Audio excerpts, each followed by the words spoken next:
తారీఖున 21వ తారీఖు ఏముందమ్మా ఐడియా ఉందా మీకు?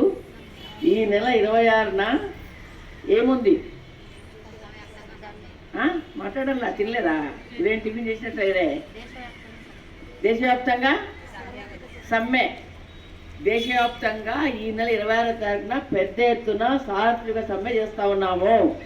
సిఐటి ఒకటే కాదు, అంగన్వాడీ ఒకటే కాదు, మొత్తంగానే ఈ దేశంలో ఉన్న కార్మిక సంఘాలందరూ కలిసి, అట్లాగే సిఐటి, అట్లాగే మన అంగన్వాడీ, ఆశ, మధ్యాహ్నం అన్ని స్కీమ్ వర్కర్స్ మొత్తంగానే కలిసి పెద్ద ఎత్తున సమ్మె చేయబోతున్నాము.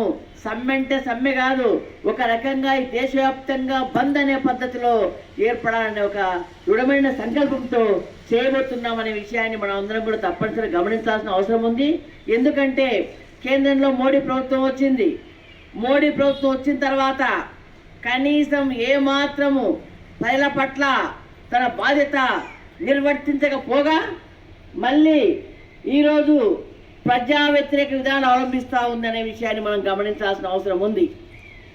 ఒకవైపు కరోనా వచ్చింది. కరోనా రావడానికి ఈ దేశంలో మోడీయే కారణం.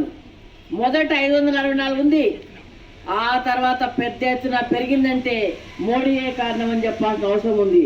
ఆయన ఏదో మతోన్మాదం సృష్టించాలని చెప్పేసి ముస్లింల పేరు చెప్పాడు కానీ కాదు. ఎందుకంటే నమస్తే ట్రంప్ అని చెప్పేసి పేరుతోటి ఫిబ్రవరి 22వ తారీఖున పెద్ద ఎత్తున 2 విమానాల్లో ట్రంప్ అనుచరులు రావడం జరిగింది ఢిల్లీకి.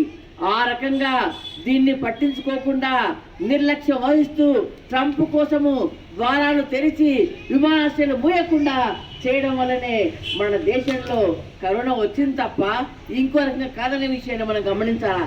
ఎందుకంటే జనవరి 31వ తారీఖున కేరళలో వచ్చింది ఒక కేసు. కేరళ వాళ్ళు జాగ్రత్తగా ఉన్నారు ప్రభుత్వము. అప్పుడే మన దేశంలో ప్రవేశించింది కరోనా. అప్పుడే చర్యలు తీసుకుంటే మనం ఇంత పెద్ద ఎత్తున మన దేశంలో 85 లక్షల దాకా ఇప్పుడు పోయిందనే విషయాన్ని మనం గమనించాల్సిన అవసరం ఉంది. కాబట్టి దీనికి కారణము ఒక రకంగా మోడీ. అయితే వచ్చిన తర్వాత మరి మన ఆరోగ్యాలు పట్టించుకున్నాడా? ఏం చేశాడు మనకు? అది మనం గమనించాల్సిన అవసరం ఉంది. కరోనా వచ్చింది, పనులు లేవు, ఉపాధి లేదు, లాక్డౌన్ ప్రకటించినారు, ఎవరిలో వాళ్ళు ఉండమన్నారు, ఇండ్లు మూసుకోమన్నారు, ముక్కులు మూసుకోమన్నారు, అన్ని మూసుకున్నాం, కూర్చున్నాము. మరి తిండెట్లా? మనకు డబ్బులు ఎట్లా? ఆర్థికమైన ఇబ్బంది ఉంటే ఏం చేయాలా? ఏమీ చేయలేదు. చప్పట్లు కొట్టమన్నాడు, దీపాలు వెలిగించమన్నాడు, ఆపమన్నాడు, అవే చేసింది ఆయన. పూలు చల్లమన్నాడు, అవి మన కడుపులు నింపుతాయా? నింపాయా? నింపలేదు. కనీసం ఈరోజు మనం చెప్తున్నాము, అదే చైనాలో పెద్ద ఎత్తున ప్రజలు ఆదుకున్నారు ఆర్థికంగా. చివరికి అమెరికాలో చాలా పెద్ద ఎత్తున మనకన్నా ఎక్కువ వచ్చింది. అమెరికాలో కూడా $1,200 ఇచ్చారు ఒక్కో కుటుంబానికి. మరి మనకేమిచ్చారు? 500 ఇస్తా అన్నాడు. జనార్దన్ అన్నాడు, జనం లేదు, ధనం లేదు, ఏమీ లేదు, 500 పేరు చెప్పాడు. అది కూడా తెచ్చుకుని నానా ఆగచాట్లు అందరికి కూడా పడలేదనే విషయం మనకు తెలుసు. కాబట్టి మనం గమనించాలా, ఆర్థికంగా ఈ దేశంలో ప్రజలు ఇబ్బంది పడుతుంటే ఆదుకున్న పాపాన పోలేదు. అదే కాదు, మన ఆరోగ్యాలు పాడైనవి మనకు తెలుసు. మన రాజ్యాంగంలో డాక్టర్ బిఆర్ అంబేద్కర్ గారు రాశారు, ప్రజల ఆరోగ్యాన్ని చూడాల్సిన బాధ్యత కేంద్ర ప్రభుత్వము, రాష్ట్ర ప్రభుత్వం అని చెప్పడం జరిగింది. కానీ కేంద్ర ప్రభుత్వం, రాష్ట్ర ప్రభుత్వాలు ఏమాత్రం మన ఆరోగ్యాలను పట్టించుకోలేదు. మనకు అనారోగ్యం వచ్చి కరోనా వచ్చిన ప్రైవేట్ ఆసుపత్రులకు పోయి జేబులు చిల్లు పడేలా అప్పులు చేసి ఆ రకంగా ఆరోగ్యాలు మనం బాగు చేసుకున్నాం తప్ప ఏ ప్రభుత్వం మనం పట్టించుకొని పాపన కూడా అనే విషయాన్ని గమనించాలా. మనం అడుగుతా ఉన్నాము, ఎందుకు నువ్వు రాష్ట్రాలకు బడ్జెట్ కేటాయించలేదు? ఆరోగ్యానికి సంబంధించి హాస్పిటల్ బడ్జెట్ కేటాయిస్తే హాస్పిటల్లో ఇంకా పడకలు ఉండేవి, అన్ని రకాల మనకు వైద్యం అందే అవకాశం ఉండింది. కానీ ₹1 కూడా ఇవ్వలేదు. పిఎం కేర్ అని చెప్పారు, PM relief fund, CM relief fund అని అంటారు. ఆపద సమయంలో తుఫాన్లు వచ్చినా, వరదలు వచ్చినా, కరువు వచ్చినా, ఏమొచ్చినా కూడా ఆపద సమయాల్లో కొంతమంది డబ్బులు ఉన్న వాళ్ళు డబ్బులు ఇస్తుంటారు. ఆ డబ్బులు రేపు ఉపయోగపడే అవకాశం ఉంటుంది. పిఎం కేర్ అని పెట్టాడు, రిలీఫ్ ఫండ్ అని పెట్టలా, పిఎం కేర్. పిఎం కేర్కు కోట్లాది రూపాయలు వచ్చాయి. ₹1 కూడా ఒక్క రాష్ట్రానికి ఇవ్వలేదు. మన ఆరోగ్యానికి ఖర్చు పెట్టలేదు.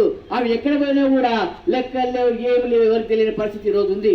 మనం అంటా మోడీ సన్యాసి, పాపం ఏం సంపాదించుకోలేను, ఆయన సంపాదించుకుని నాకు తెలియదు. కానీ మొత్తం మీద పిఎం కేర్కి వచ్చినాయని బీజేపీ ఖాతాలకు పోయినాయనేది మాత్రము వాస్తవము. మనం గమనించాల్సిన అవసరం ఉంది. అందుకని మోడీ అంటే ఏమిటని మనం అర్థం చేసుకోవాలా. ఆయన ఏం చెప్పాడు ఎలక్షన్ల ముందు? 2 కోట్ల ఉద్యోగాలు ఇస్తా అన్నాడు ఈ దేశానికి. 6 సంవత్సరాలు అయిపోయింది, 7 సంవత్సరాలు కావస్తా ఉంది. 20 లక్షల ఉద్యోగాలు ఇంతవరకు అతి గతి లేదు. మరి మాట తప్పినాడా? ఉద్యోగాలు ఇచ్చాడా? కాబట్టి ఆ రకంగా. అంతేకాదు కరోనా టైంలో మనం ఇబ్బంది పడతా ఉంటే పార్లమెంటు పెట్టాడు. పార్లమెంటు పెట్టి మాకు అభ్యంతరం లేదు. పార్లమెంటు పెట్టి జనం యొక్క ఆరోగ్యం గురించి, జనం యొక్క ఆరోగ్య పరిస్థితి గురించి మాట్లాడు, మాకు అభ్యంతరం లేదు. అది మాట్లాడలేదు. అది మాట్లాడకుండా ఏదైతే కార్మికులం మనం అందరం పెద్ద ఎత్తున ఉద్యమాలు చేసి 44 లక్షల చట్టాలు తెచ్చుకున్నాము, ఆ చట్టాలకు తూట్లు పడిచాలా, ఆ చట్టాలు మొత్తం కూరలు పీకేలాగా 4 చట్టాలు మాత్రం చేసి 4 కోట్లు చేసినాడు, 4 చట్టాలు చేసినాడు. అది మనం గమనించాల్సిన అవసరం ఉంది. ఆ చట్టాలకేమీ కూరలు లేవు. ఆ చట్టాలు ఉన్నాయంటే ఉన్నాయనే పద్ధతిలో చివరికి ఈరోజు పారిశ్రామికవేత్తలు, బడా పారిశ్రామికవేత్తలు ఉన్నారు. ఆదాని, అంబానీ, టాటా, బిర్లా, రిలయన్స్ పెద్ద ఎత్తున ఉన్నారు. వాళ్ళందరికీ ఊడిగం చేసే పద్ధతిలో, వాళ్ళందరికీ బానిసలుగా కార్మికులయ్యే పరిస్థితులు ఈరోజు మోడీ గారు చట్టాల్లో మార్పులు తెచ్చాడు. ఆ చట్టాల్లో మార్పు తెచ్చినందుకే దానికి వ్యతిరేకంగానే పెద్ద ఎత్తున 26వ తారీఖున సమ్మె జరగబోతుంది. ఆ సమ్మెలో మనం భాగస్వాములు కావాల్సిన అవసరం ఉంది.